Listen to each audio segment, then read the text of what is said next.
kita masing-masing berdoa mulai.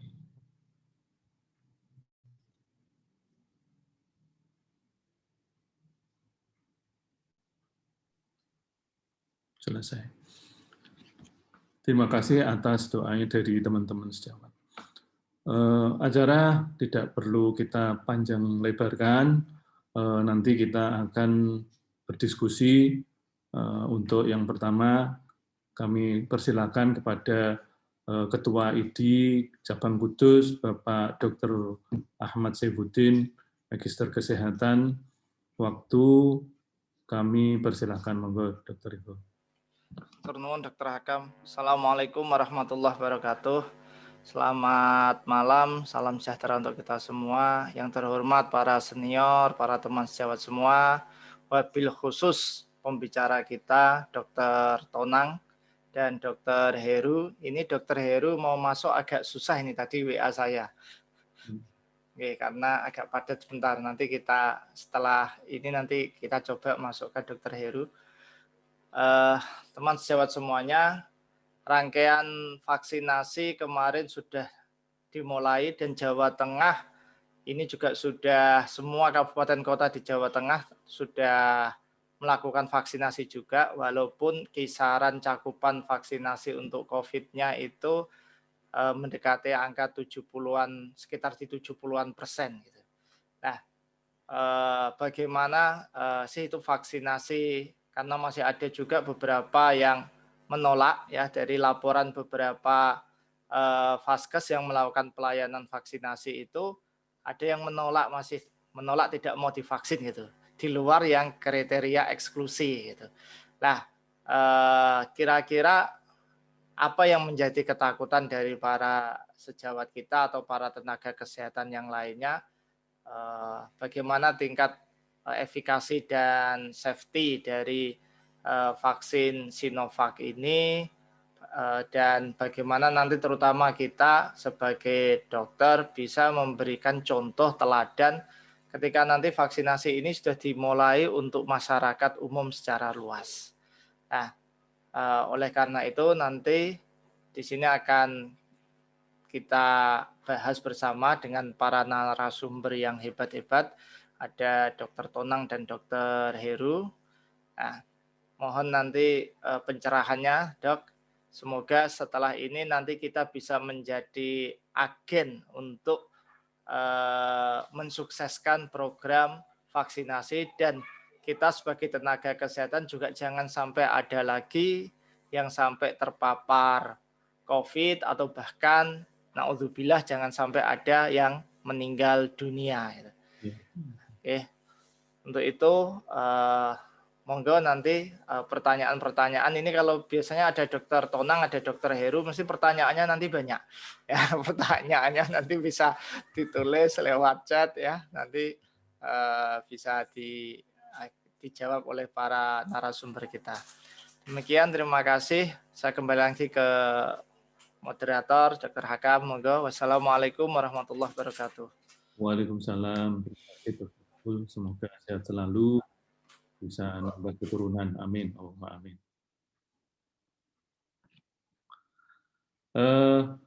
Acara webinar seri ke-8, ya, jadi ini membumikan vaksin dan menajamkan pencegahan strategi logis menghadapi menggapai herd immunity. Kita nanti ada 2 narasumber, dan nanti mungkin juga misalkan perlu ada waktu tambahan atau injury time juga silakan. Mungkin bagi saya tidak ada masalah, tapi nanti saya juga nanti taren kepada pemilik IT, namanya Dr. Haryanto, Dr. Tonang sama Dr. Ipul. Jadi nanti saya hanya mengikuti, tapi yang penting adalah malam ini kita bisa nanti mendapatkan pencerahan yang luar biasa banyak, terutama dari narasumber. Yang pertama, nanti rencana, karena kebetulan Dr. Heru belum bisa bergabung, moga-moga nanti secepatnya bergabung. Kami menyampaikan di sini nanti yang pertama Dr. Tonang akan menyampaikan presentasinya. kurikulum vitae dari Dr. Tonang. Jadi nama Dr. Tonang Dwi Adianto, spesialis patologi klinik, PhD. Beliau berpendidikan S1 di Fakultas Kedokteran Universitas 11 Maret, kemudian PhD di Tokyo. Beliau ini S2, kemudian melanjutkan ke S3 di Totori Universitas Jepang 2006. Jadi nanti mungkin kalau ada teman-teman yang mungkin menanyakan makanan-makanan Jepang ya, yang paling enak di Solo ataupun mungkin di Semarang atau di mana, itu nanti bisa ditanyakan kepada Dr. Tonang karena sudah bertahun-tahun di Jepang.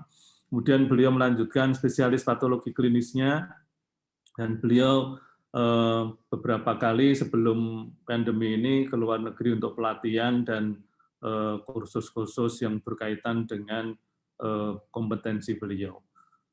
Pekerjaan yang utama adalah dosen Fakultas Kedokteran, juga dosen Pascasarjana Fakultas Kedokteran Universitas 11 Maret. Yang utama mawon dok, yang lain tidak usah dok. Yang berikutnya 1, 2, 3, 4, 5, 6. Nah, itu tambahan aja. Itu nanti dikip ya, misalkan dia ada yang ditanyakan, silakan bertanya langsung kepada Dr. Tonang. Demikian sekilas kurikulum dari waktu dan screen kami serahkan kepada Dr. Tonang. Monggo Dr. Matur nuwun sangat, wilujeng dalu. Assalamualaikum warahmatullahi wabarakatuh. Kalau mau istilahnya pun serawung kamulyan. Oh, jagung kamulyan, Kita profesi yang mulia, jagung kamulyan. Jagung kamulyan, matur nuwun. Dr. Akam, Dr. Ahmad Iful Saifuddin dengan Dr. Ahmad Iful ini dulu seringnya ketemu karena soal JKN ya, beliau sangat kuat di sistem rumah sakit maupun di FKTP. Semoga sudah jelas suaranya dan sudah jelas screen-nya dok ya. Saya akan mulai. Jawab sekalian, saya mendapat tugas untuk mencoba menyampaikan soal vaksin, tapi sebenarnya tadi yang disampaikan oleh Dr. Akam, saya bukan ahli vaksin, saya berada di bidang patologi klinik. Hanya kebetulan memang vaksin ini dekat dengan imunologi, dekat dengan antibodi aja, agak-agak tahu sedikit, nanti kita akan bagi bersama-sama, terutama dengan kondisi pada hari ini. Sebelum terlalu jauh, ini saya sampaikan satu yang saya senang, gambaran ini, nanti bagi penjelasan yang diklinisi juga mohon dapat dikoreksi. Ya, ini adalah gambaran yang diterbitkan di bulan Mei 2020 dulu. Ini yang saya coba buat di bulan Maret waktu itu, dan saya sempurnakan di bulan April. Ya, bukan apa, cuman saya melihat bagaimana nanti yang terjadi. Ya. Jadi sebagai gambaran kalau kita infeksi ini, maka nanti sekitar jarak dengan terjadi gejala adalah sekitar 5 hari. Nah, pada sekitar 2,5 hari inilah maka mulai virusnya akan meningkat, PCR-nya akan positif. Pada situasi yang akhirnya berujung menjadi tanpa gejala atau ringan, maka puncak terjadi pada hari kelima. Hari kelima ini dapat diikuti dengan gejala ringan atau dapat juga tanpa gejala dan akhirnya akan turun. Sekitar hari ke-8 turun, hari ke-10 turun, nanti hari ke-10 sudah minimal. Minimal ini bergerak lagi pelan begitu ya. Pada hari 10, maka sebenarnya kan tambah 5 dan sudah hari ke-15 ya. Ini biasanya dia akan tambah hari lagi. Nah, ini akan segera selesai, virusnya habis begitu. Nah, kalau pas kita ketemu yang gejalanya itu ringan, maka bisa saja nanti viral shedding-nya akan lebih jauh. Artinya ditemukan virusnya akan ditemukan lebih jauh lagi dari waktunya, jadi dari waktu untuk yang tanpa gejala. Kalau nanti kita ketemu yang ringan, maka akan selesai sekitar hari 14 setelah timbulnya gejala atau sekitar hari ke-20-an dari infeksi terjadi, dan tidak pelan-pelan akan hilang. Maka biasanya waktu yang dianggap paling aman betul untuk hilang betul adalah di 28 hari. Itu kalau mau sangat ya. Nah, ini di sini sekitar 21 hari di sini dihitung dari sejak infeksi atau hari ke-20 sejak terjadinya onset gejala kalau pas yang ringan.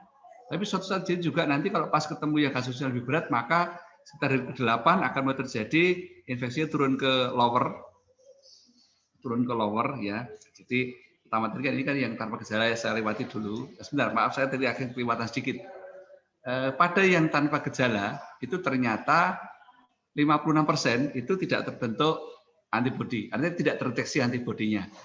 Mungkin terbentuk tapi dengan jumlah yang sangat rendah sehingga tidak terdeteksi. Ya, ini sebagai gambaran awal untuk yang tanpa gejala.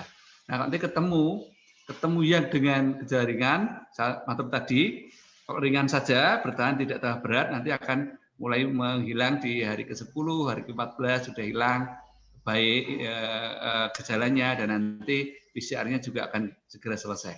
Ya, kalau ringan ini biasanya cuma 2-3 hari selesai. Itu bisa juga nanti PCR-nya akan memanjang sampai ke sana. Kalau yang kebetulan menuju ke sedang, maka sekitar hari ke-8 sejak onset itu terjadi infeksinya turun ke paru-paru. Ya, paru-paru. Nanti ini bisa dipertahankan, maka akhirnya tetap bisa selesai dalam waktu yang sedikit lebih lama daripada yang gejalanya ringan. Oke.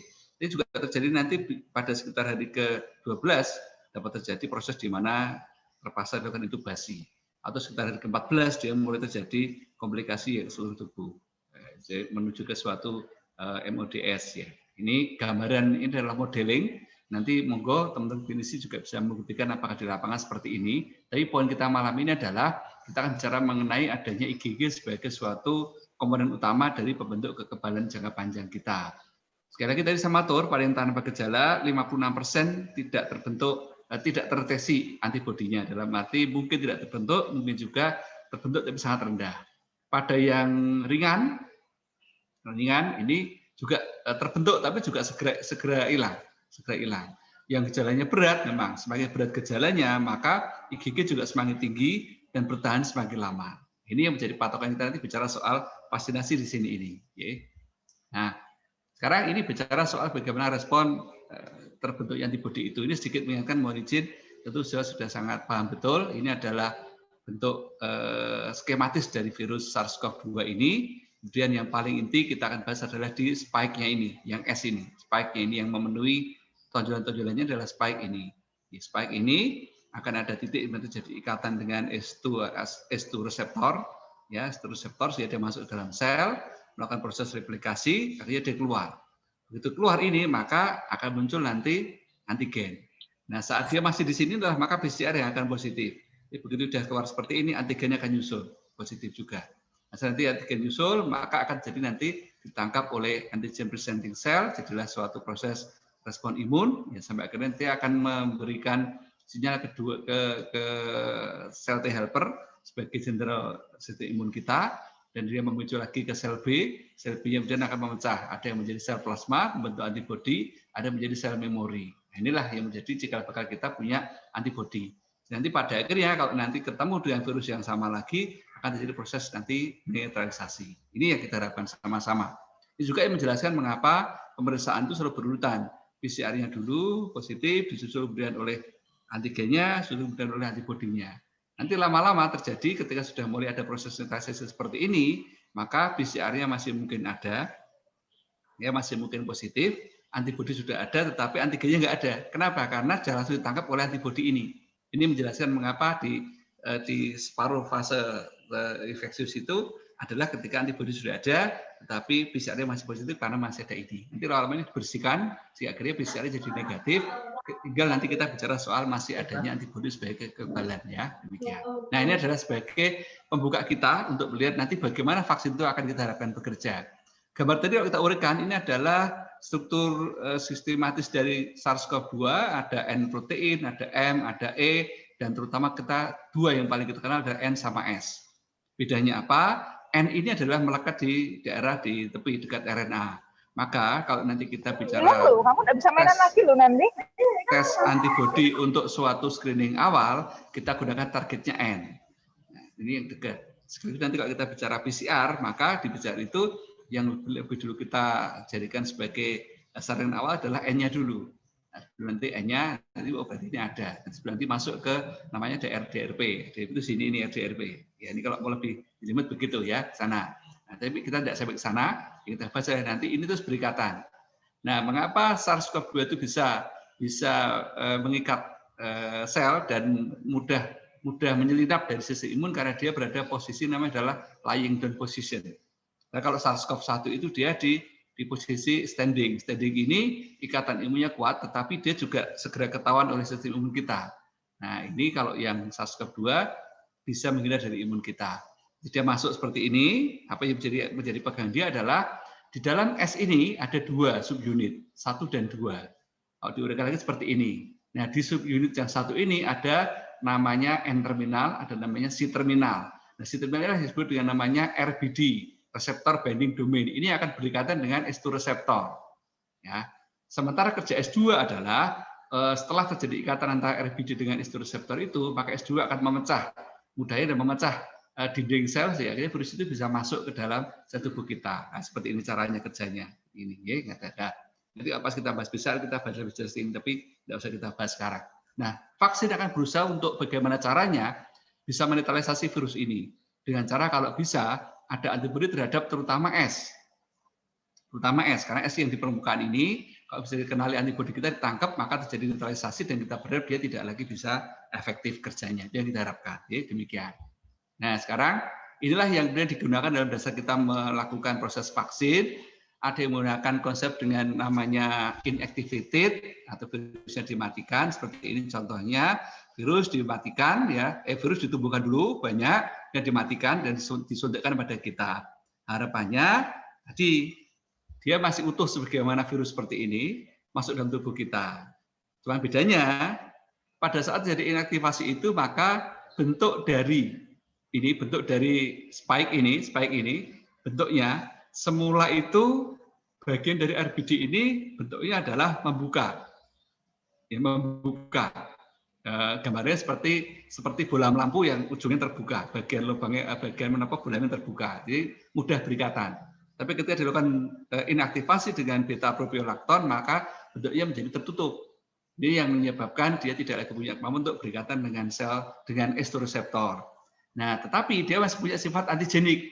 Dia masih merupakan protein. Nah, itu yang kita harapkan dia memicu nanti proses tubuh kita pada inactivated ini akan terbentuk antibodi terhadap spike itu terutama. Karena sebetulnya kalau di inactivated ini semua protein tadi ada, jadi akan terbentuk antibodi tidak terhadap S ya, juga terhadap yang N, terhadap yang M, terhadap E, terhadap juga semua protein lain juga akan terbentuk antibodi kalau pas inactivated ini. Walaupun karena proses inaktivasi itu memang sifat antigeniknya melemah. Nah, itu dalam Sinovac itu ditambahkan adjuvan namanya aluminium. Aluminium ini berfungsi untuk membantu virus yang dimatikan tadi itu tetap bisa memicu antibodi dengan kuat, maka digunakan dengan adjuvan. Ya. Ini RNA.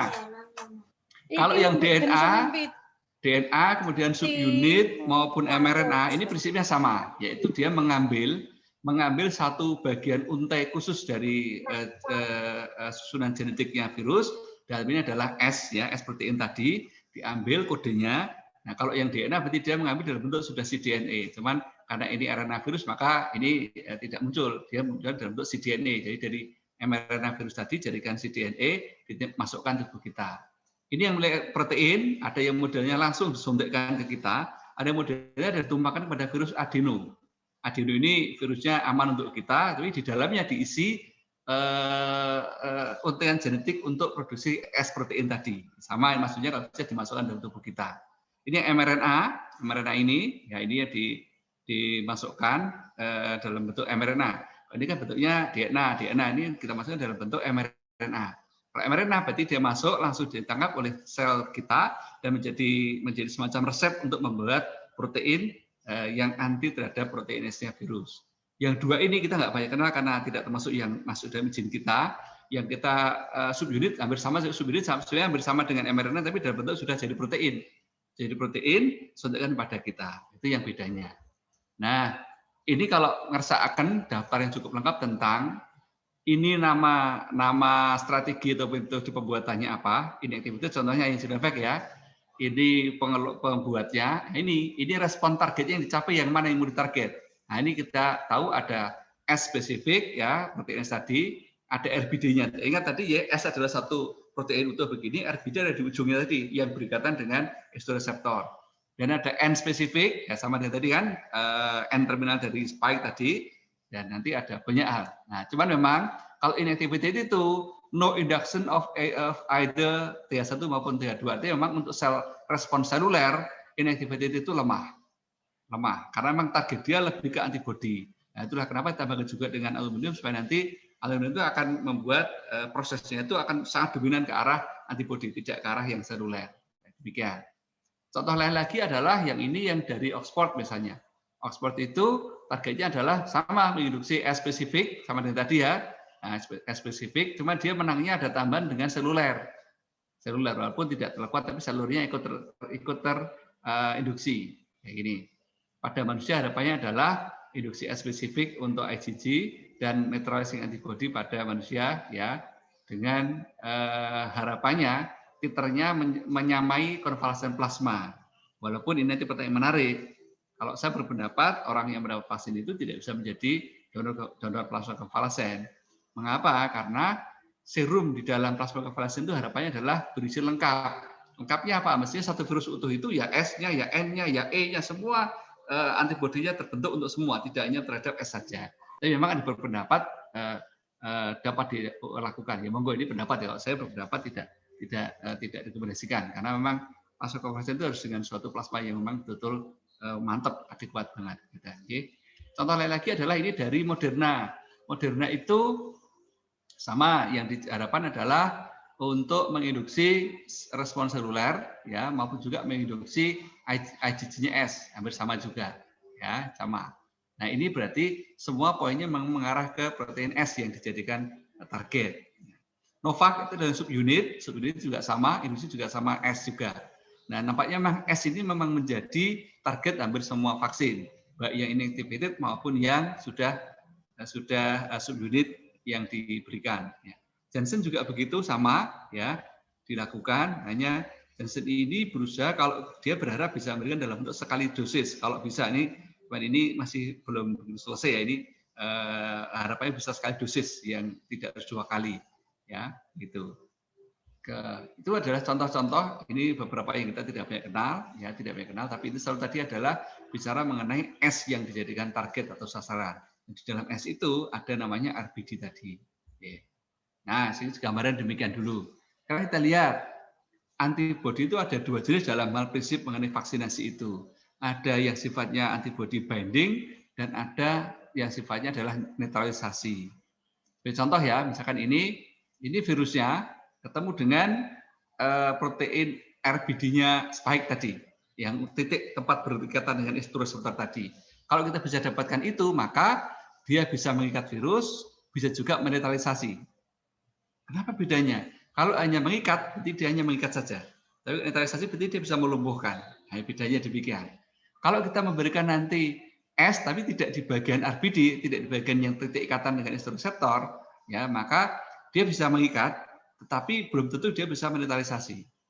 Ya, ini belum tentu karena dia mungkin kena di N-terminal, dia mungkin kena di subunit 2, itu yang membedakan demikian. Oke. Apalagi kalau kita yang N ini berarti dia tidak bisa ketemu karena N itu ada di dalam, tidak di bagian luar. Nah, N kan di dalam sini N, berarti dia tidak bisa berikatan. Maka kalau kita pakai N itu tidak bisa mengikat dan tidak bisa menetralisasi. Sama tadi kalau kita bicara tentang deteksi awal suatu kemungkinan ini adalah kasus COVID, kita gunakan dengan IgG, IgM yang bisa saja menggunakan basis targetnya adalah N. Jadi kalau kita bicara soal sudah selesai sembuh, ada kekebalan, kita mengukurnya dengan S, bukan dengan yang N lagi. Gitu. Sekarang kita lihat bedanya antara kalau kita terinfeksi dengan kalau kita tervaksinasi. Kalau kita terinfeksi berarti kita dapat antigennya itu ya S-nya, ya N-nya, ya E, ya M, dan banyak lagi proteinnya. Ya, juga kita bisa mendapatkan yang S bagian khusus yang RBD pun dia bisa muncul juga sendiri. Maka kalau terinfeksi ini kita berharap dapat antibodi yang bisa mengikat dan juga bisa menetralisir. Nah, kalau vaksinasi bagaimana? Ini sebetulnya saya agak tidak sependapat, tapi tidak apa, ini kan jelas saya sampaikan apa adanya.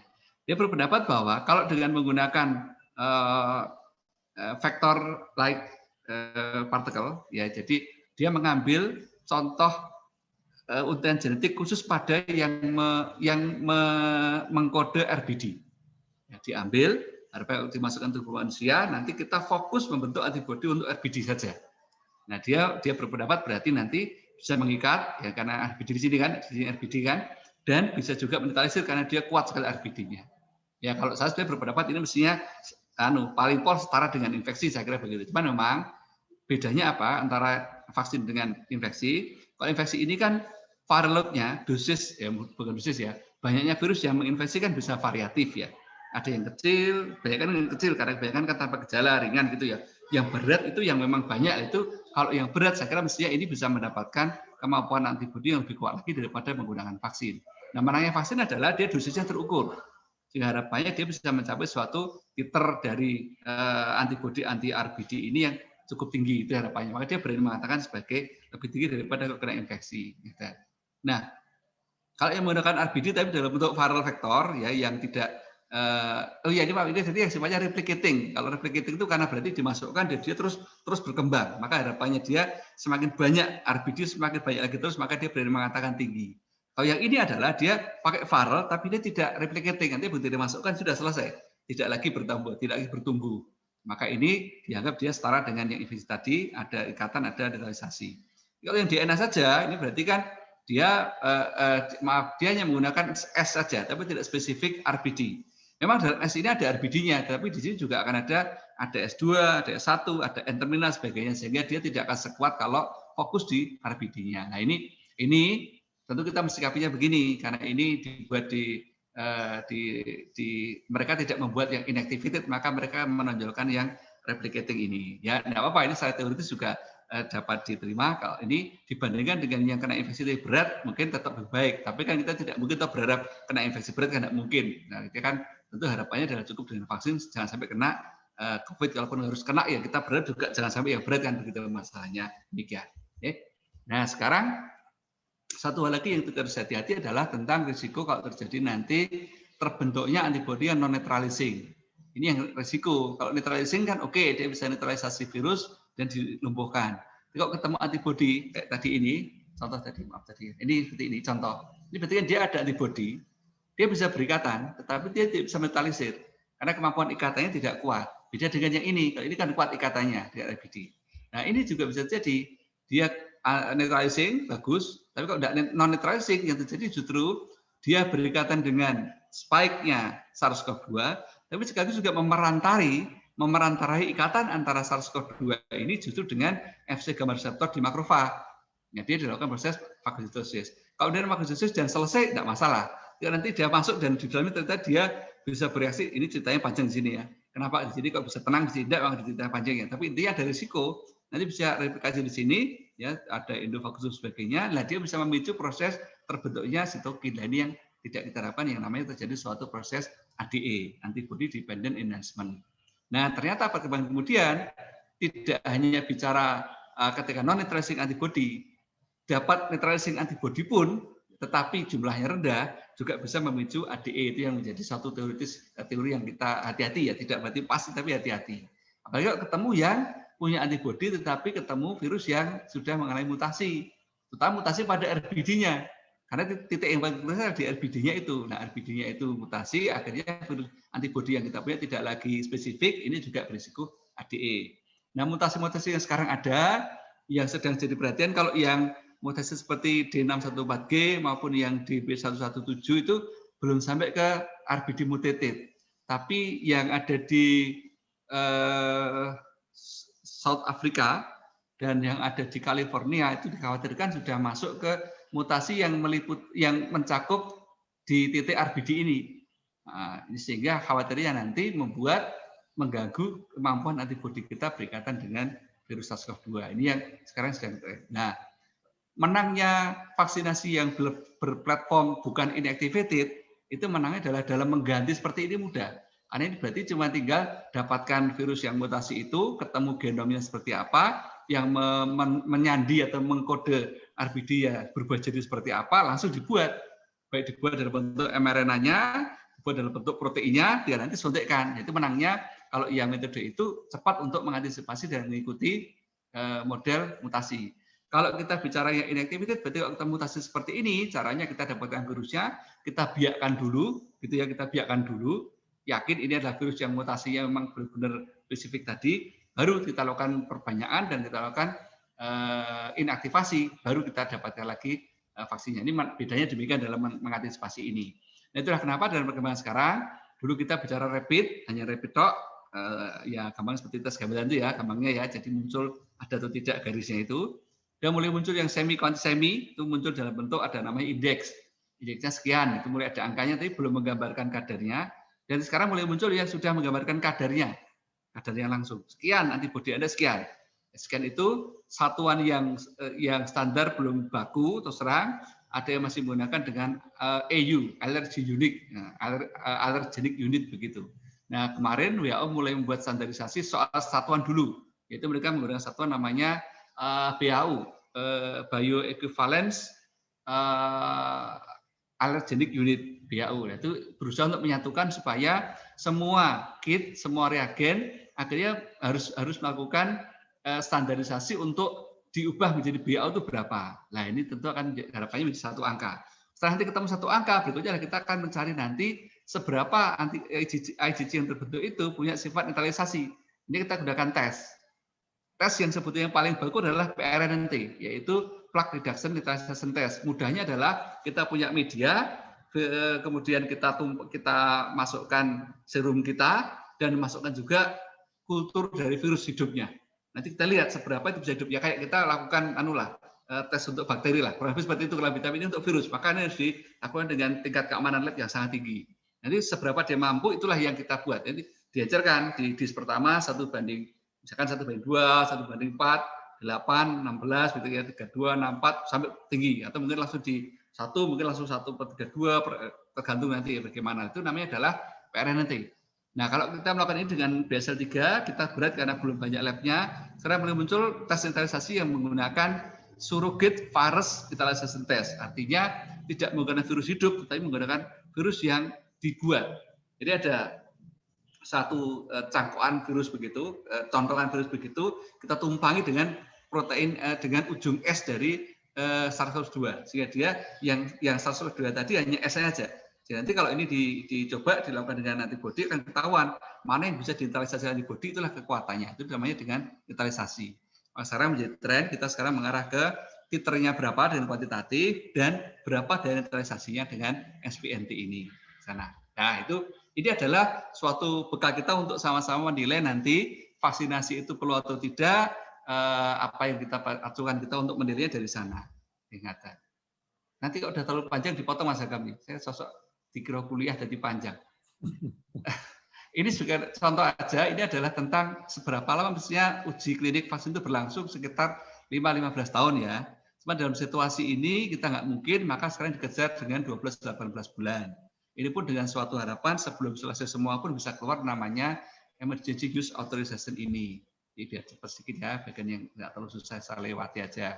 Nah ini kalau mau bagus betul harusnya uji klinik vaksin itu melingkupi ini awalnya. Uji, jadi menguji betul ini kelompok vaksin, ini kelompok placebo, kemudian dibagi ya mana yang mengalami infeksi, mana yang infeksinya itu simptomatik, asimptomatik, mana yang uninfected, nanti dihitung betul.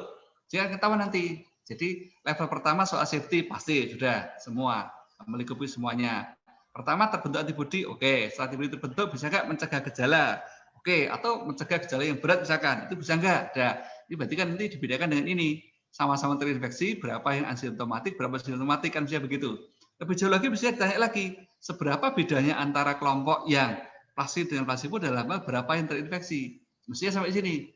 Belum tambah lagi kemudian ketahuan lagi berapa lama bertahan.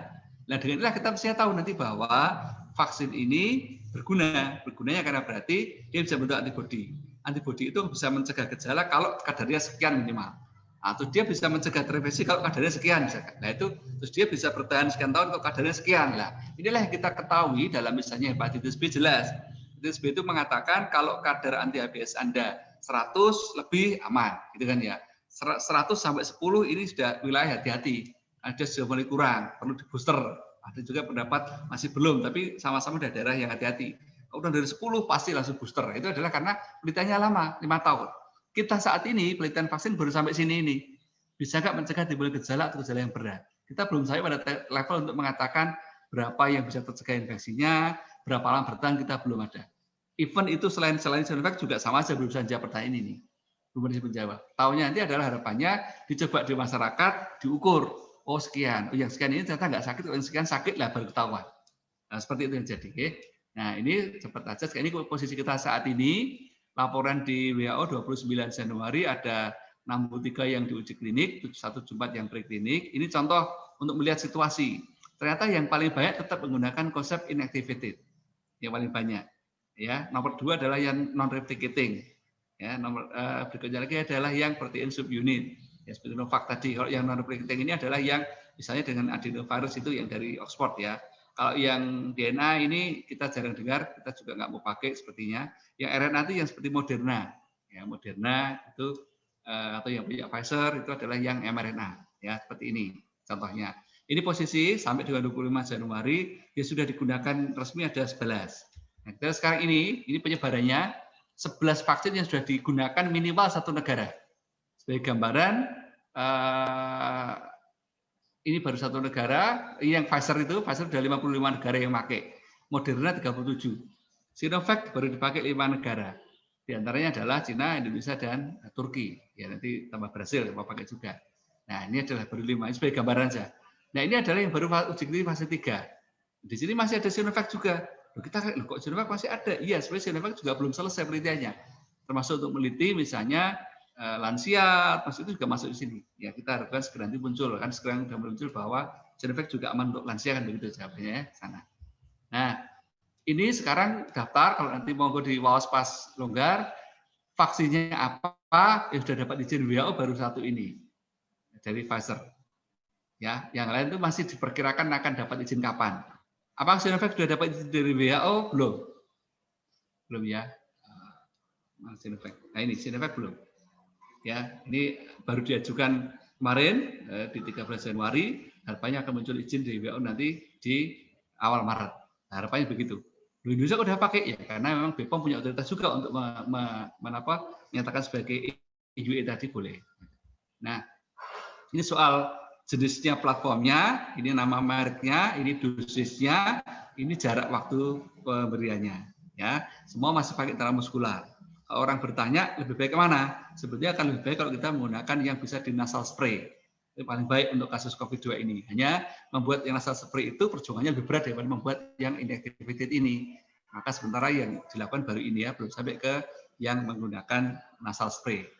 Kenapa nasal spray lebih baik? Karena berarti dia akan memicu tidak hanya IgG tapi juga IgA maupun juga train immunity untuk yang init immunity cell di nasofaring. Sebetulnya begitu, tapi memang tidak mudah membuatnya. Ini sebagai gambaran pembuatan Sinovac sudah mengumpulkan data dari beberapa negara tentang jenis virusnya. Jadi saya sebut tadi ada inaktivasi dengan beta propiolacton, membuat virusnya itu kehilangan kemampuan ikatan karena spike-nya langsung muncul, tidak lagi membuka untuk siap menangkap. Jadi makanya dia tidak lagi punya kemampuan ikatan itu. Orang bertanya lagi apakah sudah menggunakan isolat Indonesia? Ini menggambarkan sudah digunakan Sinovac itu pada 10 isolat. Dari Cina, dari Italia, dari Inggris, dan dari Amerika. Tapi ini laporan bulan Juli. Bulan Juli, waktu masih di uji klinik fase awalnya Sinovac, dicoba dengan 10 isolat tadi bagus. Berarti Indonesia belum ada? Ya belum, waktu Indonesia belum banyak melaporkan. Belum ada, tapi belum banyak ya. Ada, belum banyak. Nah, itulah kenapa ada uji klinik di Bandung, harapannya justru menggambarkan bagaimana posisi kalau Sinovac dicoba pada orang Indonesia. Demikian. Sempat dicoba dengan 3 dosis, 6 3,5, sekarang cuma dipakai yang nomor 3 saja. Yang 3, misalnya yang 3 mikrogram saja. Menikah saya lewati aja. Ini sedikit soal izin, saya kira tidak usah, nanti sudah banyak kita ketahui sama-sama. Nah, ini soal tidak pakai babi, saya kira sudah paham juga, saya kira. Metode sekarang sudah tidak pakai babi lagi dalam pembuatan vaksin, ya, jadi bisa lebih tenang kita. Kemudian ini yang suka jadi pertanyaan. Mengapa pada yang penyintas kok tidak dibolehkan? Sebenarnya kalau dalam vaksinnya BPOM tidak ada kontraindikasi untuk penyintas, ya. Yang ada di sana cuma ini. Untuk lansia dan anak-anak belum ada data. Juga untuk yang hamil dan menyusui juga belum ada data. Jawabannya, pertanyaannya adalah pernyataannya adalah belum ada data. Jadi kalau ditanya kenapa nggak boleh, ya karena BPOM mengatakan seperti ini. Walaupun sebetulnya Sinovac yang di Turki itu digunakan juga untuk lansia dan memang penelitian sana juga menyertakan lansia. Hanya penelitian kita di Bandung memang tidak menyertakan lansia. Nah, kemudian lagi ini kalau bicara mengenai ini soalan ini bagi penerima vaksin ya yang diperhatikan saya kira jelas. Ini hanya untuk yang kita bagi kita calon pemberi vaksin. Ini kalau bagi yang diberi vaksin nanti pas diskusi kita akan bahas lagi. Nah ini soal juknis Kemkes sekarang sudah paham juga karena sebagian tentu sudah ikut termasuk yang memberikan ya ikut di proses ini walaupun biasanya kalau di meja 2 karena bukan dokter yang melakukan tapi ada juga dokter yang screening di meja 2 itu. Kemudian ini yang sebetulnya soal kuantitatif tadi, kita sekarang mengukur seperti ini. Kemudian lagi ini soal pentahapan, saya kira saya juga paham juga semua. Saya lewati aja. Ini tentang jadwal mau datang kapan. Nah, ini menariknya adalah, kita lihat nanti memang Sinovac merupakan masih jadi andalan untuk kapan datangnya. Yang berikutnya kita berharap dari Novavax dan Covax. Ini yang subunit. Karena subunit ini sama-sama menggunakan konsep inactivated, maka kita harapkan juga nanti dia bisa pada suhu yang aman di 2-8 derajat. Jadi lebih mudah kita kelola. Sementara kalau yang Moderna, Pfizer ini kan dengan suhu rendah, ya minus berapa kan tentu tidak mudah kita jalankan di lapangan. Sebenarnya nanti harapan kita banyak pada yang Novavax sama Covax ini selain yang dari Sinovac ini. Dan ini soal jumlah berapa, per hari ini kita baru dapat jumlahnya 500 ribuan, ya baru 0,02 per 100 orang, ini dalam ukuran di dunia ini masih, ya kita agak lebih baik lah daripada Serbia. Serbia baru mulai ya soalnya. Serbia mulai tanggal 29 sudah 430. Kita mulai tanggal 13 ternyata kita baru dapat 500 ya. Ini ya kita harus khawatir. Turki itu mulainya bareng dengan kita, 2 hari lebih lambat bahkan. Presiden Turki disuntik tanggal 15, presiden kita disuntik tanggal 13, dia sudah hampir 2 juta. Kita baru 500 ribu. Tentu ini adalah satu bagian yang kita harus hati-hati. Kalau nuruti target 181, kita butuh waktu 3,8 juta orang per pekan atau 1 juta dosis per hari kalau mau. Itu kalau 1 juta dosis berarti masih kita sebenarnya kan butuhnya dosis itu kan sekitar 360 sekian juta dosis. Maka kalau kita bisa 1 juta dosis per hari, kita akan selesai nanti setahun lagi. Itu harapannya. Tapi itu tentu sangat tidak mudah kalau kita tidak dipastikan soal ketersediaan vaksinnya. Itu saya kira ini posisi pencapaian. Kalau tadi kan laporan dunia, laporan Indonesia saat ini sudah mencapai jumlah vaksinasi di angka sekian, 493. Saya heran juga ya, ini 493, sementara dunia sudah mencatat sebagai 502. Nggak tahu ini bedanya di mana. Susah untuk komentar ya, tapi betul yang terjadi di sana. Nah, kemudian posisi kita harus hati-hati adalah nanti kalau kita beli vaksin itu cenderung akan mulai menurunkan kasus, tetapi akan kita buat risiko. Risikonya adalah semakin banyak orang divaksin juga akan semakin memunculkan efek simpang. Itu suatu hal yang logis karena semakin banyak orang dilakukan tentu akan muncul hal-hal yang langka tadi akan muncul. Nah, karena muncul ini kadang-kadang orang menjadi takut, ya akhirnya akan terjadi lagi nanti malas lagi vaksinnya. Merasa kasusnya udah kurang, ada efek samping, ya udah saya nggak mau aja deh. Nah, begitu nggak mau nanti kasusnya akan naik sedikit lagi. Ini nanti baru kita bisa terus kembali semangat lagi dan akhirnya bisa melakukan proses eradikasi di sini ini. Nah, dan saya kira cukup terakhir, ini mereka aja sekarang sudah paham semua, mungkin nanti kita bisa diskusi bareng-bareng. Terus sangat, waktunya panjang. Assalamualaikum warahmatullahi wabarakatuh. Salam. Terima kasih sekali, Dr. Tonang. Wah, luar biasa. Jadi ini yang dimaksud dengan Dr. Idula di Fakultas Kedokteran di UNS. Jadi kita tadi sudah terbuka, salah satunya tentang imunologi, tentang apa-apa itu semua vaksin yang sudah ada di kita. Jadi ini luar biasa. Jadi kita tadi ada sekitar 500.000 baru di Indonesia, dan problem-problem yang ada di tenaga kesehatan kita itu bisa macam-macam, bisa mendadak hipertensi, bisa mendadak pusing, bisa mendadak apa. Itu karena salah satunya mungkin faktor bagaimana pengelolaan kesehatan kita. Jadi apalagi di Jawa Tengah, di Kudus juga sudah ada Satgas untuk COVID ini.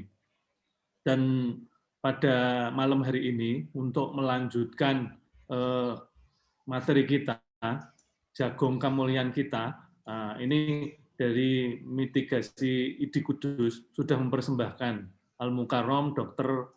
Heru Muryawan, spesialis anak konsultan, yang ini akan menyampaikan bagaimana kita sebagai tenaga dokter, terutama di daerah Kudus, untuk bagaimana kita supaya kita lebih hati-hati lagi. Kita sudah divaksin, kita sudah pernah ada yang terkonfirmasi, tapi kita harus tetap 3M, kalau perlu lebih hati-hati lagi, katakanlah menolak kumpul-kumpul di rumah makan dan sebagainya.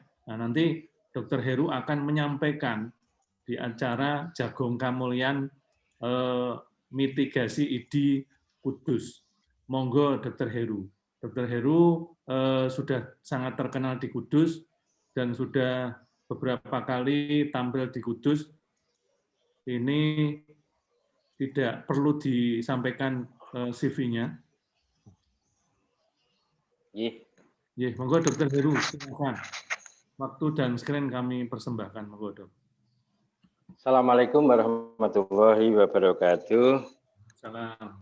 Apakah suara saya sudah bisa terdengar? Alhamdulillah Pak? sudah Dok. Jelas. Jelas nggih. Alhamdulillahirabbil alamin. Nun sewu menika karena saya di hadapan Ketua MKEK dan LKNU Kudus, saya harus pakai mukadimah. Wassalatu wassalamu ala asrofil anbiya wal mursalin wa ala alihi wa ashabihi ajmain amma ba'du.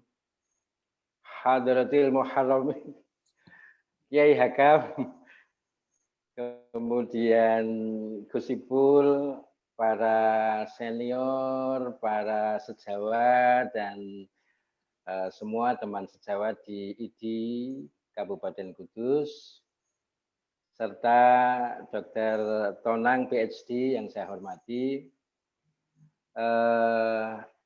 Hari ini saya akan menyampaikan yang ringan dan yang lucu karena tadi Dr. Tonang PhD sudah ngaturi yang sangat ilmiah. Saya enggak usah ilmiah aja nih, Pak Moderator ya. Izin. Judul yang diberikan kepada saya adalah upaya pencegahan COVID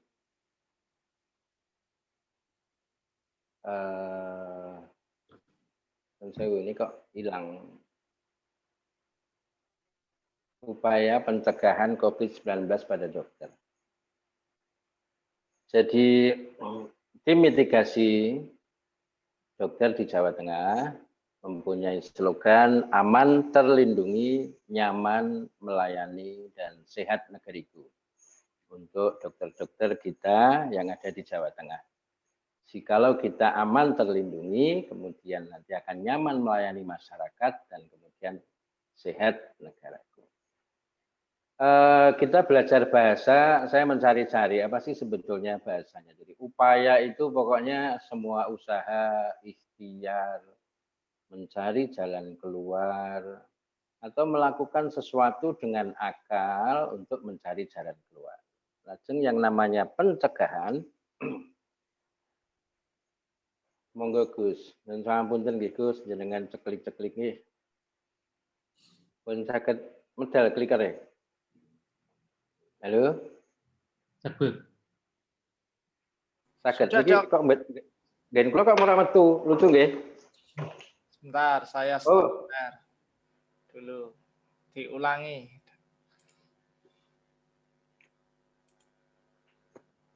Oke. Sampun. Saya matikan video saya aja ya karena barangkali nanti mengganggu. Monggo diceklik malih niku wonten pencegahan. Pun medal tulisannya pencegahan, Gus? Ini belum. Nah, nggih. Ya, sampun. Monggo lah. Ceklik sedaya mawon niku semanganggo apa jenenge animasi barang tadi malah tambah angel. Yang namanya pencegahan itu adalah menahan agar sesuatu tidak terjadi. Jadi upaya pencegahan COVID bagi dokter artinya melakukan sesuatu dengan akal untuk mencari jalan keluar agar sesuatu itu tidak terjadi melalui proses, cara, dan perbuatan. Monggo malih. Slide. Lampun ngonten pun hub. Siapa yang diupayakan untuk dicegah? Yaitu dokter supaya tidak terkena coronavirus.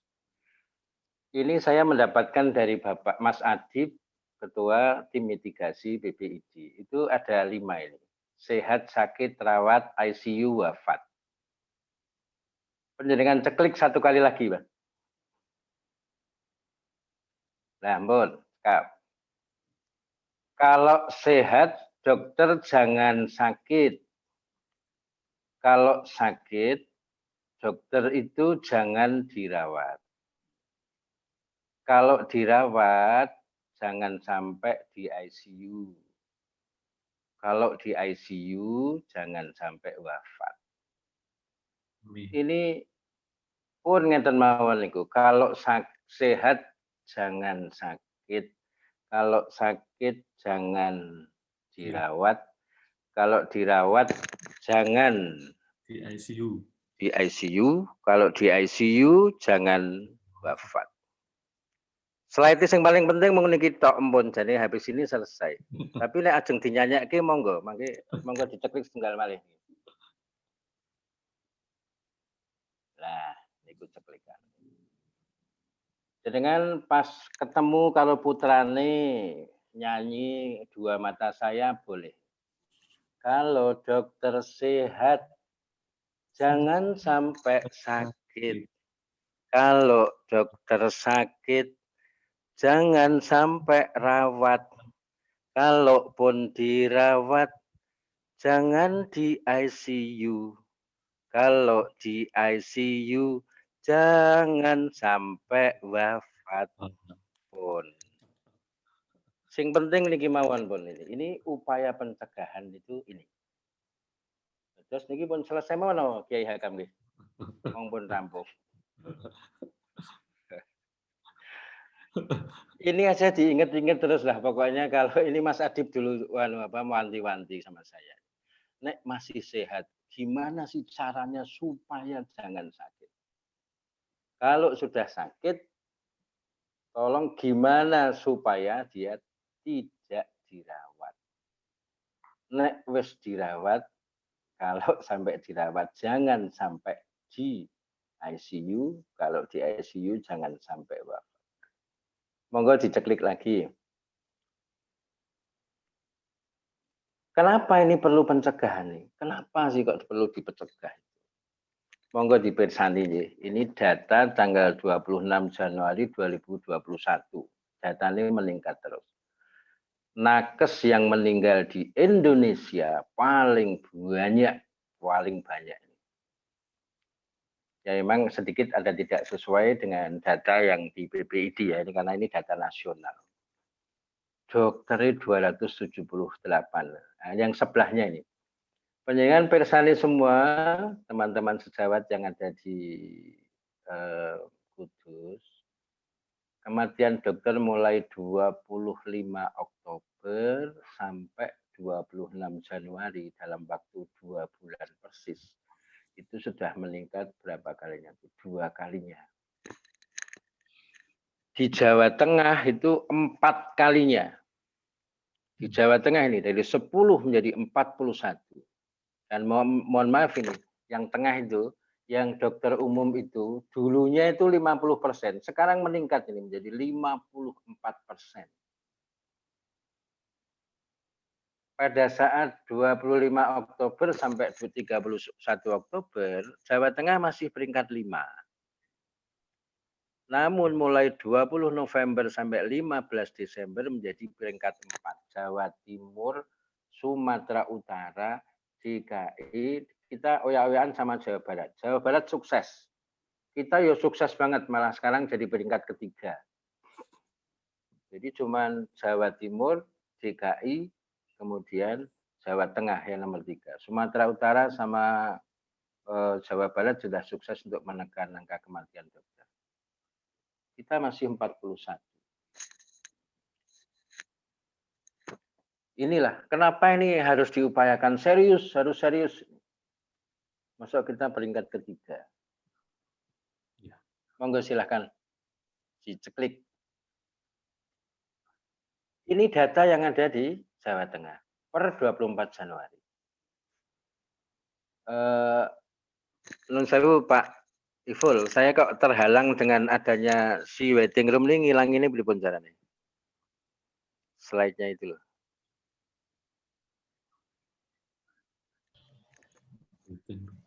Itu kenapa dia jadikan co-host, Dok? Dalam? Karena jadikan co-host jadi muncul nganten Dok, mungkin tidak usah jadi co-host mawon. Oh ya, saya nggak usah jadi co-host saja. Tadi itu kan mau jadi ini, saya mau slide sendiri, tapi ternyata saya terlambat nggak bisa masuk-masuk sehingga Setelah saya bisa nyantol dengan mancing dengan 3 handphone ini bisa masuk 1, saya khawatir kalau masuk dengan laptop nanti nggak bisa masuk. Co-host-nya dikeluarin mawon nggih, supaya saya tidak terhalang dengan tulisan. Sampun. Tapi kok isih ana tulisane, piye carane? Nggih, intinya begini Bapak Ibu sekalian nggih. Masih ada yang dirawat sekian, masih ada yang isolasi mandiri. Dokter ini per tanggal 24 Januari sekian se-Jawa Tengah. Dan dokter umumnya lebih banyak, 316. Angka yang lucu Jawa Tengah dibandingkan dengan nasional adalah nasional laki-laki lebih banyak yang meninggal. Jawa Tengah yang sakit antara laki-laki dan yang wanita sama. Jadi bayangin ini kalau nanti kita akan membayangkan ke bawahnya lagi. Ada 100 sekian ya dokter yang saat ini masih mari kita doakan untuk bisa cepat sembuh. Terus bawahnya Mas, slide-nya. Ya. Ini uang kita yang kita setorkan ke pemerintah, kemudian dikembalikan lagi ke dalam bentuk BPJS, dalam bentuk macam-macam, itu uang kita sendiri yang kita tabung ke pemerintah. Jikalau misalnya satu orang itu gerah, penjenengan baca sendiri, sebelah kanan dan sebelah kiri. Total yang sakit ini 46 hari. Ini kasusnya evidence base, ini beneran. Ini beneran, ini bukan ngarang ini kasusnya. Jadi beliau 46 hari sendirian. Mulai dari isolasi pada saat OTG sampai dirawat terus. Ini maaf ini RT-PCR-nya saya tulis 2 kali, padahal itu sering. Setelah dia keluar harus lagi 14 hari. Sekarang dia sudah masuk tetapi tetap belum bisa aktif. Ini kalau tinggal ngalikan aja sudah berapa? Kemarin Prof. Tabrani itu menghitung minimal 152 juta, maksimal 446 juta biaya yang dikeluarkan pemerintah untuk 1 orang COVID. Itu uang kita sendiri sama saja. Berarti kita tetap boros. Diklik lagi. Ya. Kerugian kalau dokter sakit, dirinya sendiri itu hampir 32 hari itu sendirian. Sakit COVID ini sakit yang, ya Allah ini aneh sekali nih. Dijenguk tidak boleh tunggoni ora entuk. Dokter dan perawatnya melihat lebih banyak ya. Maksud saya bukan tidak datang, tetapi lebih banyak dari ruang lain yang dibantu dengan monitor. Minum obat tiap hari, makan nggak nafsu, suntik terus-terusan. Belum kalau seandainya beliau sakit sepanjang 46 hari, maka dia tidak bisa melaksanakan kalau kata Kiai Hakam itu sebagai khalifah fil ard, yaitu bermanfaat bagi banyak manusia. Nggak bisa melayani masyarakat, nggak bisa berperan di dalam keluarga, nggak bisa mengajarkan ilmu, ngajari ngaji putrane wedi. Ini kerugian seorang dokter. Ini sudah 41 se-Jawa Tengah sampun mau. Alhamdulillah Kudus kan belum ada. Jangan pernah ada. Mudah-mudahan dengan doa dan semua upaya yang semacam ini nih. Seri ke-9 dari Amin. Terakhir. Slide terakhir. Ya. Dengan cara apa upayanya? Saya tak melihat ini ada siapa? Ada teman saya Yosef Setiabudi enggak di sini, Pak? Kayaknya kok belum. Yosef Setiabudi enggak ada? Ada mboten? Mboten nonton nggih? Mboten melu nika nggih, turu ta nika. Ya. Anu mawon ben. Sing di Puskesmas sinten nggih Gus Ibul? Banyak, Dok. Yang di sini banyak. Nggih. Ya, Sing paling adoh kira-kira ngen daerah Tawu mriko sinten Pusmas mriko? Puskesmas yang ada di sini Dokter Doni. Rah Tawu lho. Doni siapa? Dokter Isna, Dokter Isna Dokter nggih. Isna, Dokter Dokter Isna Isna. di atas Dok di daerah Ya, Pria. Rah Tawu nggih. Tejo Daerah Tejo Colok. Sari. Ya, dekat Oh, Bebek. nggih. Apa? Entok. Cedak bebek ya, bebek nggih, cedak entok. Sinten niki, Dok? Monggo sugeng dalu. Sudah kelihatan Dokter. Nggih. Dokter nun sewu nggih, ini saya tidak bermaksud apa-apa. Dokter nate membaca buku niki, Standar Pedoman Perlindungan Dokter niki pun nate maca napa weruh bentuk bukune napa dereng, Dok? Monggo bisa. Monggo Dokter Isna. Dokter Ina? Isna. Dokter Ina pernah melihat buku ini, buku Pedoman Standar Perlindungan Dokter. Ini sudah pernah lihat atau pernah download atau pernah enggak, Dok? Sudah, Dokter. Sudah, Dok. Sudah nggih. Sudah. Oke, ya kan. Terima kasih Mas Ipul. Nah, artinya begini. Bagaimana sih Matur nuwun nggih Dokter Ina. Saya nanti sowan ke sana untuk diajak Mas Ipul karena janjinya sudah 9 kali mau ke Tawu. Belum. Tak temeni Dok ini, Dok. Tak tekan-tekan itu. Artinya dokter itu harus paham pedoman standar pelindungan dokter di era COVID. Paham. Bukunya ngertos. Bentuk bukunya ngertos, nek perlu halamannya nggih ngerti. APD yang level berapa untuk yang di mana itu sudah hafal betul. Hafal pakai betul. Matur nuwun ya Dokter Ina, terima kasih sekali atas jawabannya. Kemudian yang kedua adalah paham, patuh, dan menjadi panutan dalam protokol kesehatan dokter. Adapun yang tidak kerso nggih monggo, tapi yang kerso monggo, paham, patuh, dan panutan. Pokoknya jangan pernah ada kata-kata dari dokter itu gampang kira. Yang ketiga adalah bersedia sebagai panutan program vaksinasi. Saya divaksinasi bareng gubernur ya goro-goro begini. Ini sebetulnya bukan karena saya top ya. Jadi yang vaksinasi itu kan 18 sampai 59. Yang divaksinasi ketua-ketua. Adalah Dokter Joko itu kan sudah lebih dari 59. Jadi ya tibone ke saya. Jadi saya terus jadi ikut moncer rono-rono vaksinnya sama Pak Gubernur. Tidak merasakan apa-apa. Tetapi banyak dokter juga yang heboh apabila ada kejadian ikutan pasca imunisasi. Monggo, tapi diskusinya hanya di sebatas grup dokter. Ya. Niku aib lah. Aib itu ora kena diwal-wal. Lah nek jenengan piyambak sebagai dokter ngendika yang bukan yang medeni kepada masyarakat. Ya masyarakatnya susah.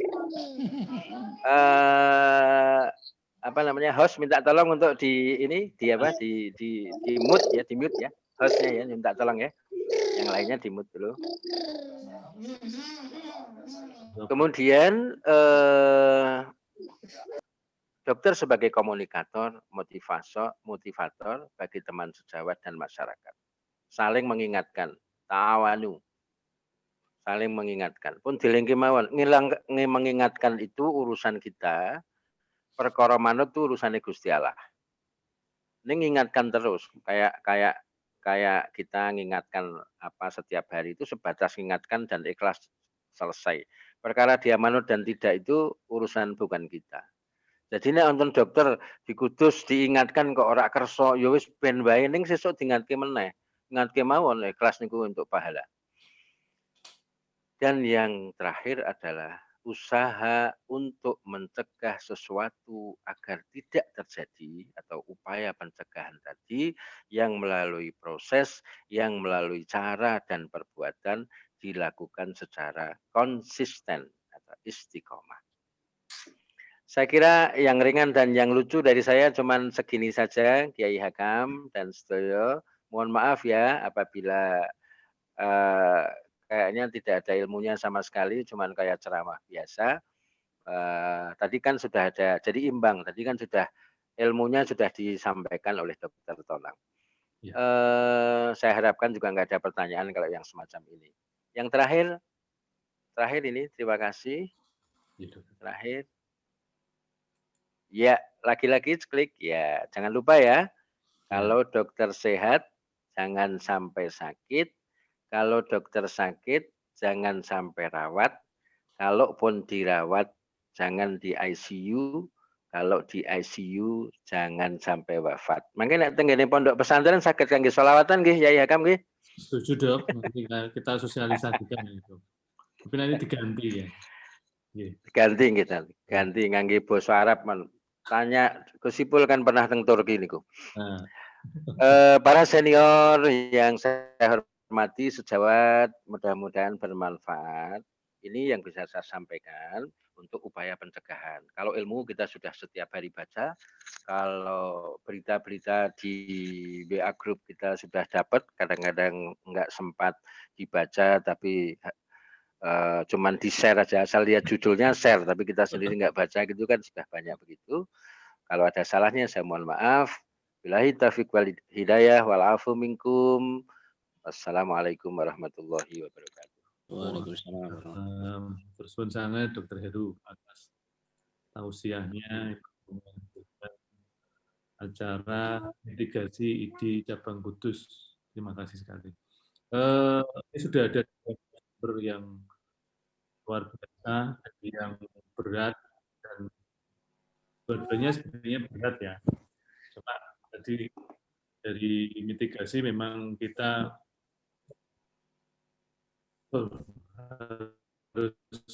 harus waspada terhadap apa yang berhubungan dengan profesi.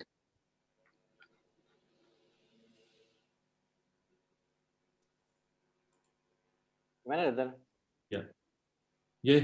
Monggo, ini saya agak sinyalnya agak kedip-kedip, tapi silakan kalau ada teman sejawat baik yang dari ID Kudus maupun dari luar Kudus yang ingin bertanya langsung, kami persilahkan. Kalau ada, monggo silakan. Sudah ada belum ya? Itu di chatnya sudah ada yang bertanya, Dokter Hakam. Di chat kan sudah ada untuk Dokter Tonang itu. Boleh tanya, Dok? Sudah ada. Ya, jadi yang di chat itu sudah ada. Tanya, Dok. Boleh, Dok. Yang direct, yang langsung silakan. Ada Dokter Yuswanti ini malah. Silakan Dokter Yuswanti. Ya, mohon bertanya kepada Dokter Tonang. Misalnya Dok, untuk pada vaksinasi pertama sudah dilakukan vaksinasi pertama, kemudian ternyata terkonfirmasi positif. Apakah masih perlu diberikan vaksinasi kedua?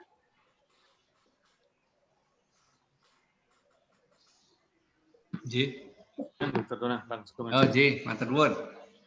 Lo tadi sangat terpesona mengikuti Dokter Heru tadi. J. Saya malah nggak bisa kalau seperti Dokter Tonang, jadi. J, Dokter. Nggak bisa. Dokter Yuswanti matur. Jadi yang ditanyakan adalah ada orang vaksin dosis pertama.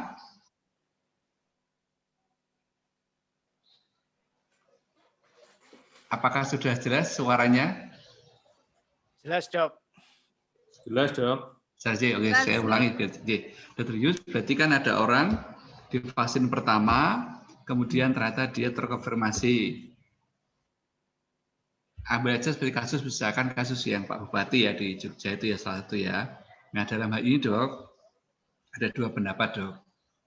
Kalau kita melihat dalam uji klinik yang dilakukan di Brasil, di Turki maupun di Bandung, kalau ada orang itu pada saat jadwal penyuntikan ternyata ada gejala, maka kita tunda pemberiannya sampai gejalanya memenuhi klausul pengakhiran isolasi, yaitu gejala sudah hilang ditambah dengan 3 hari bebas gejala kita berikan. Itu poin pertama. Poin kedua, dalam uji klinik Sinovac di fase 3, baik ini Brasil maupun Turki, memang tidak mengecualikan orang yang sudah pernah kena COVID. Orang kena COVID pun ya tetap diberikan di sana. Nah, dalam ini sekarang kita simpulkan untuk kasus tadi. Kalau saya berpendapat, orang yang sudah dapat vaksin dosis pertama, kemudian dia konfirmasi, pada saat nanti jadwalnya kedua, tidak ada gejala, tidak ada masalah, tetap kita berikan. Karena apa? Biar sempurna dok, nanti hasilnya antibodinya. Gitu. Nah, ada juga beberapa, dicek dulu antibodinya berapa. Ya saya bilang monggo. Tapi kita tahu bahwa kalau orang itu menderita COVID tanpa gejala atau apalagi atau paling pol hanya ringan, maka tadi sama tur antibodi yang terbentuk itu sangat kecil. Bahkan ada 56% yang tidak terdeteksi.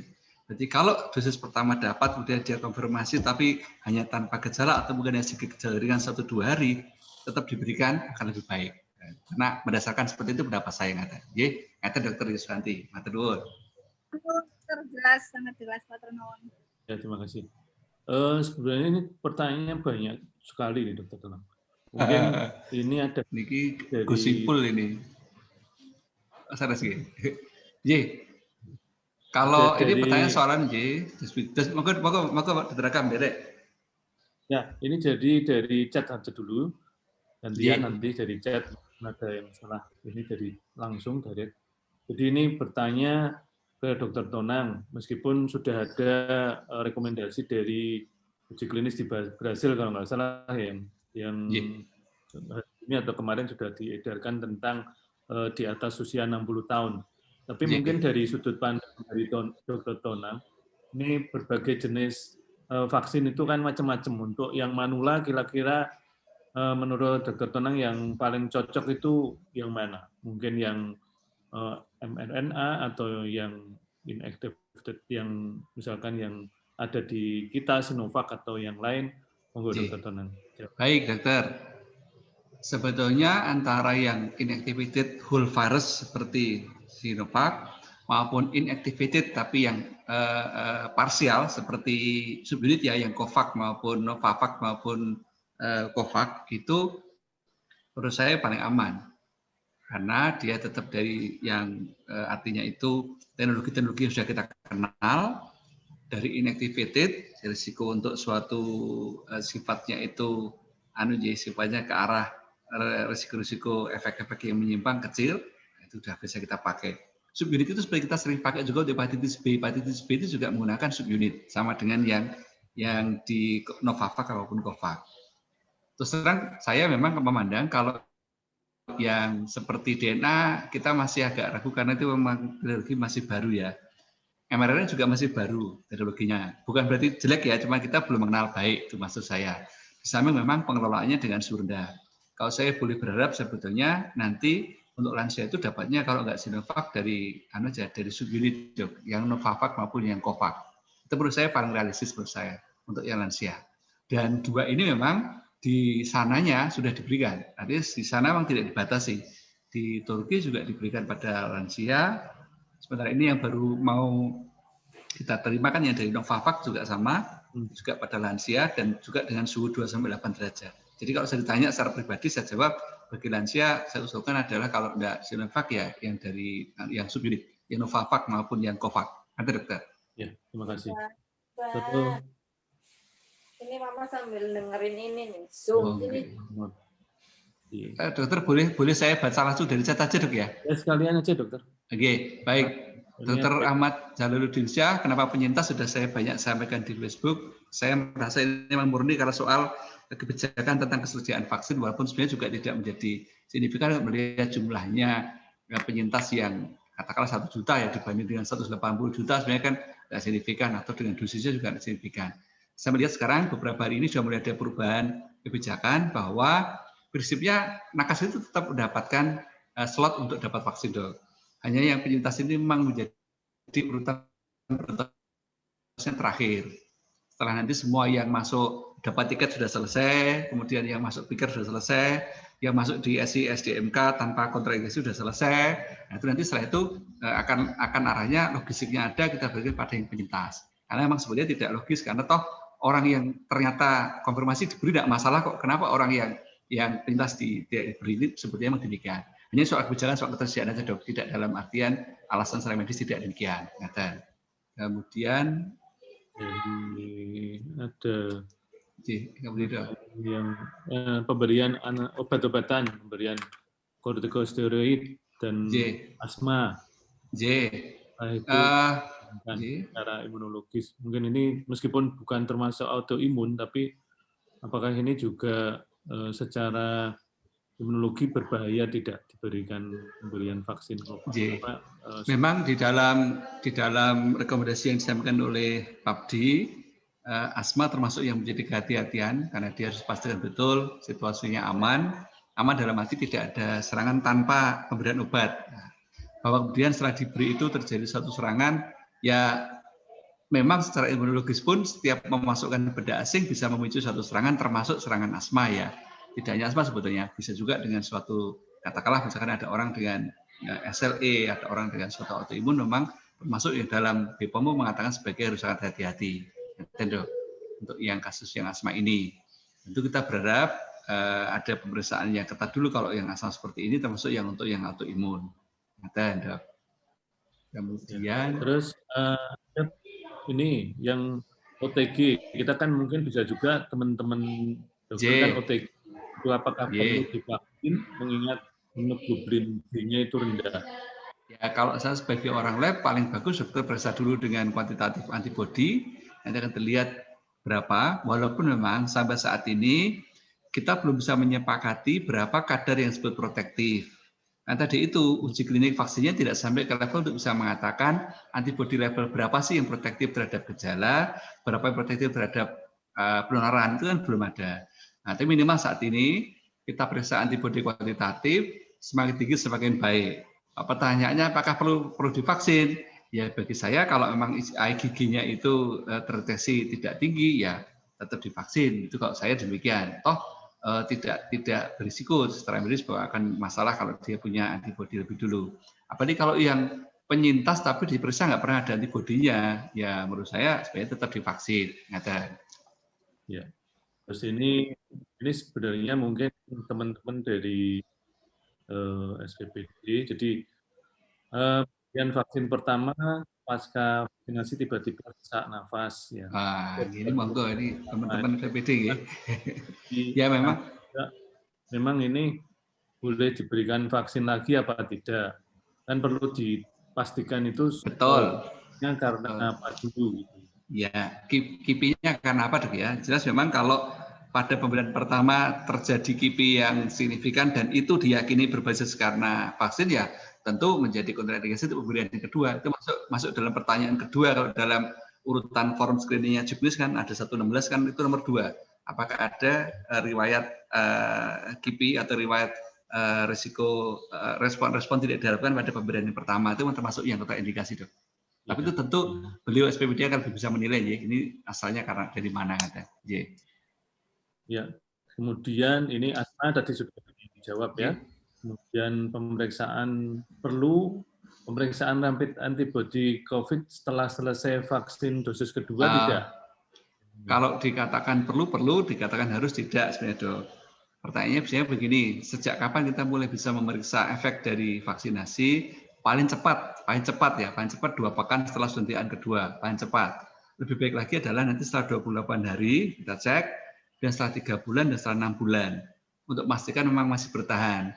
Mengapa 6 bulan? Karena memang sampai saat ini penelitian yang masih diterima memang baru sampai 6 bulan. Ada yang menyebut 8 bulan, tapi kan itu masih belum clear ya. Dan itu kita berharap nanti vaksinasi bisa memberikan proteksi, kalau harapannya sih minimal setahun dok minimal. Tapi kita tidak tahu pasti berapa karena memang belum ada bukti nyatanya. Ya. Kemudian kalau rekomendasi pemberian pada MISD-nya kalau saya memilih untuk tidak diberikan dok karena risiko. Ya. Kan. Betul. Kemudian yang ini berhubungan dengan misal dilakukan pemeriksaan PCR nanti apakah hasilnya positif? Dokter, ketika kita mendapatkan vaksin COVID ini, maka tidak akan membuat PCR-nya menjadi positif karena kita berikan secara intramuskuler, sementara kita melakukan PCR itu menggunakan sampel yang dari nasofaring. Dan yang kita suntikan itu tidak akan sampai ke nasofaring, jadi tidak akan membuat positif. Jadi PCR tidak akan positif, antigen tidak akan positif. Tapi antibodinya kemungkinan besar akan reaktif. Itu demikian. Terus ini ada titipan pertanyaan dari Ketua Mitigasi Dokter, dari Dr. Wahyu, ini perjalanan dari kemarin. Jadi apabila seseorang dalam fase awal terinfeksi COVID dan IgM sudah terbentuk dan OTG, kemudian orang tersebut mendapatkan vaksin, apakah bisa meningkatkan terjadinya ADE? Dokter, kalau kita bicara pemberian sebatas yang sudah kita teliti yang menggunakan Sinovac ya, maka tadi kita mengatur bahwa virus yang masuk itu sudah diinaktivasi sehingga bentuk dari spike proteinnya itu sudah dalam bentuk sebagai namanya post fusion style. Jadi sebenarnya begini, awalnya itu bentuk spike itu seperti bola lampu yang membuka begini. Jadi nanti dia akan ketemu dengan estroreseptor dan berikatan di titik tadi reseptor binding domain tadi. Disebut namanya pre-fusion form. Begitu nanti dia ketemu, dia akan mencakup seperti ini dan akan nutup. Jadi suatu namanya menjadi post-fusion form. Nah, ketika virus itu diinaktivasi menggunakan beta propiolacton, maka ujung spike tadi, walaupun belum berikatan, dia akan nutup seperti ini. Sehingga dia akan membuat dia tidak bisa berikatan dengan reseptor S2 yang ada di sel tubuh kita. Maka begitu disuntikkan, yang terjadi adalah dia tidak akan berikatan dengan sel tubuh kita, tidak memicu ADE. Kemungkinan ADE mungkin timbul adalah kalau misalnya terjadi nanti kita sudah punya antibodi, ini ketemu dengan suatu virus yang dimatikan tadi, dari suatu ikatan. Nah, ikatannya ini kebetulan misalnya tidak spesifik ikatannya, nah ini kan membentuk suatu namanya kompleks antigen antibodi. Secara alamiah ini akan segera dibersihkan oleh tubuh kita, bersih.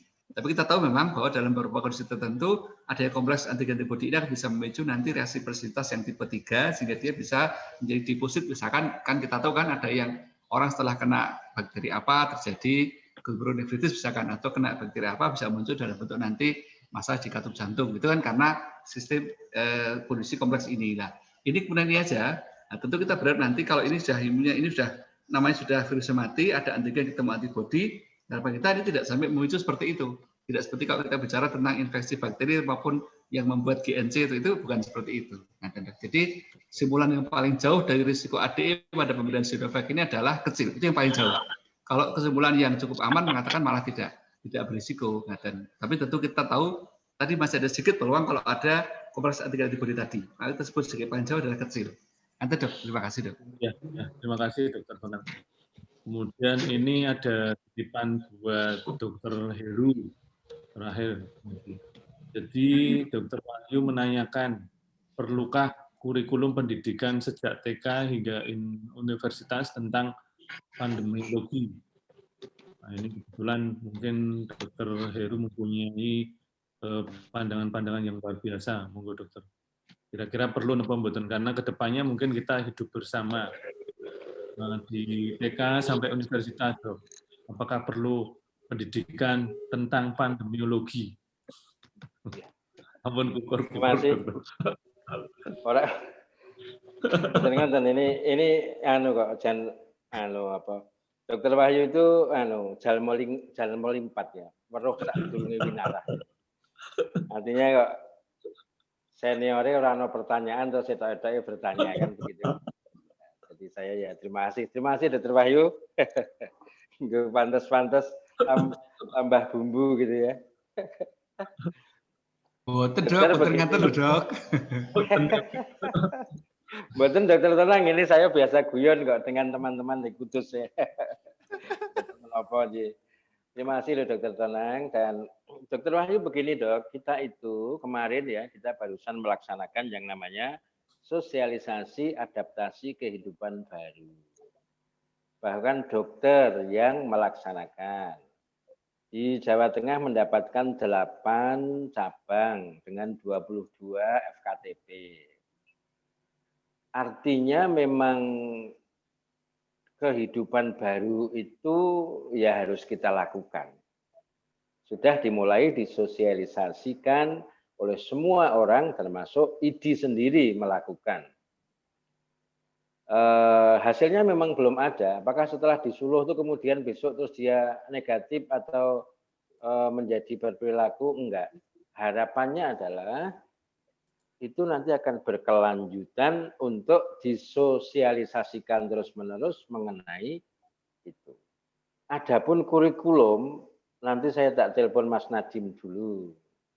Tetapi kurikulum non formal di rumah dokter menyarankan kepada ke masyarakat itu sudah dilakukan.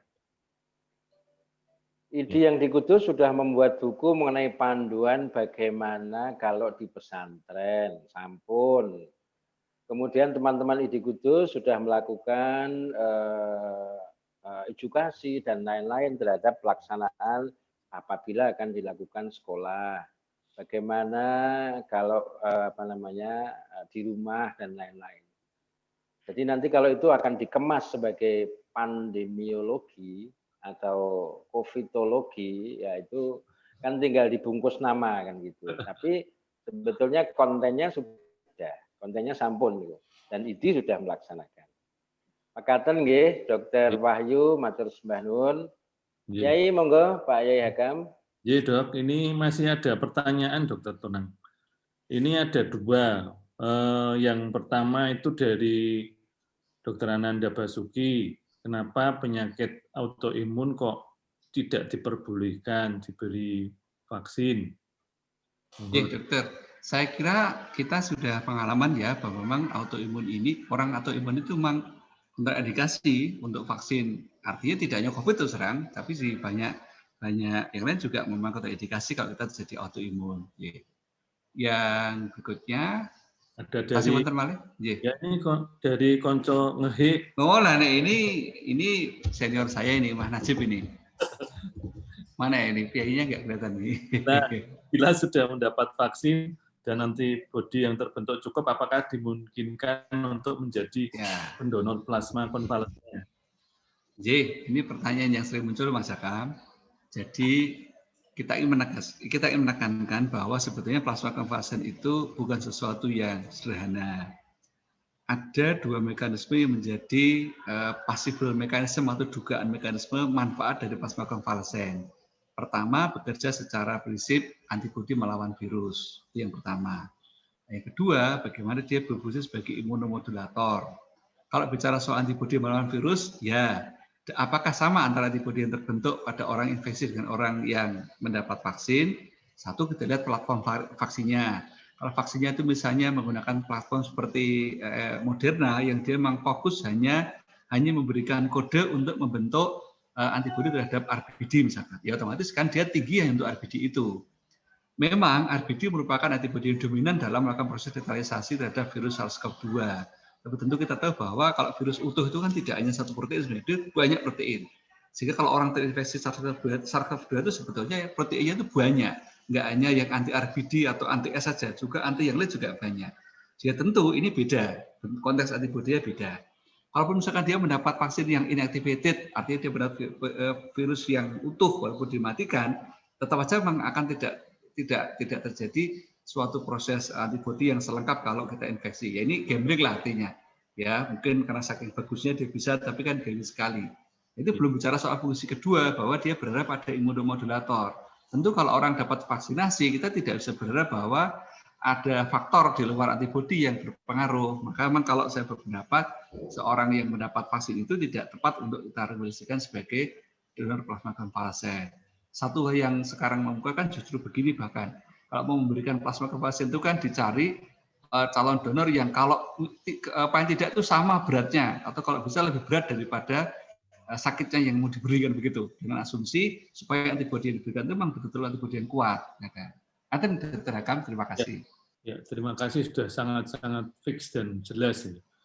Ya, jadi ini sudah melewati jam 9:10, 9 lebih 10.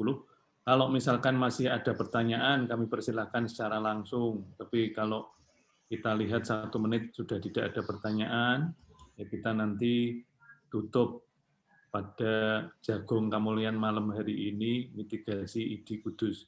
Silakan kalau yang masih penasaran dengan masalah antibodi dan masalah mitigasi Jawa Tengah. Ini teman-teman dokter semua, ini ada yang dari luar Kudus juga, Dokter Heru. Ada yang dari Purwokerto, ada yang dari mana itu, yang dari Solo juga ada. Nah, kayaknya ini cukup banyak. Jadi silakan sekalian mungkin nanti ngincipi opo kene ning Kudus ono sari rasa, kemudian ada nanti diinjek-injek di sini ada wedang alang-alang Dokter Heru, dan entoknya Dokter Heru kan belum jadi ngincipi. Monggo nanti kapan-kapan kalau Dokter Ipul mantu kelamaan gitu, Dokter Ipul mantu. Kelamaan, Dok. Dokter Hakam, saya 1 menit nggih. Saya 1 menit nggih. Ya. Saya cuma mau menyampaikan data saja. Ya. Mohon perhatian juga, saya terinspirasi dengan pertanyaan Dr. Wahyu. Anak-anak itu juga banyak yang terkena, anak-anak itu. Betul. Untuk di Jawa Tengah, untuk di Jawa Tengah, itu pasien terkonfirmasi data 22 Januari, itu 4.549. Jadi banyak juga, banyak sekali. Kita juga ya bayi yang lahir dari ibu terkonfirmasi sudah 1093. Intinya begini, anak-anak mempunyai potensi penularan sama dengan orang dewasa. Sama ya. Tetapi kadang-kadang anak-anak itu terabai untuk dilakukan tracing. Sehingga anak-anak kelihatannya kasusnya sedikit, tapi mempunyai potensi penularan sama seperti pasien dewasa. Makasih Dr. Hakam. Terima kasih. Ya, saya kira sudah cukup dan sudah cukup malam. Ini kami sebagai moderator, terima kasih sekali. Mohon maaf kalau ada salah ngomong, salah kata, dan salah pencet. Dan kami serahkan kepada host, operator, juga Ketua ID. Kami serahkan semua. Terima kasih Dr. Ipul atas kerja kerasnya. Sukses pada acara malam hari ini. Kami serahkan. Monggo Dr. Ipul. Terima kasih Dr. Hakam Al-Mukarrom. Terima kasih kepada Dr. Tonang dan Dr. Heru dan seluruh senior semuanya. Para sejawat, mohon maaf. Ini harusnya kapasitas Zoom-nya tadi itu sampai 500 karena di-upgrade tadi siang. Tapi entah kenapa kok ketika masuk ada yang sampai ketolak-tolak gitu. Nggak bisa nyampe 500 gitu. Nanti kita coba tanyakan ke Zoom untuk selanjutnya biar kapasitasnya bisa 500. Sekali lagi terima kasih. Insya Allah kita ketemu lagi di acara minggu malam berikutnya, Jagong Kamulian. Ya, masih dengan tim mitigasi ID Cabang Kudus, dan kita berdoa semoga COVID ini, wabah ini, pagebluk ini cepat selesai, cepat berlalu, program imunisasi juga bisa sukses, ya, kita bisa memberi contoh ke masyarakat untuk tetap disiplin dalam menjalankan protokol 5M-nya, sekarang katanya sudah 5M. Sekali lagi terima kasih semuanya, mohon izin untuk nanti kami tutup. Terima kasih. Wassalamualaikum warahmatullahi wabarakatuh. Salam, terima kasih. Salam warahmatullahi wabarakatuh. Waalaikumsalam warahmatullahi wabarakatuh. Mbak Nuwun, Dr. Tonang, Mbak Nuwun sedaya. Matur nuwun sangat, Dr. Hakam. Ya. Dr. Heru matur nuwun, Dr. Ipul.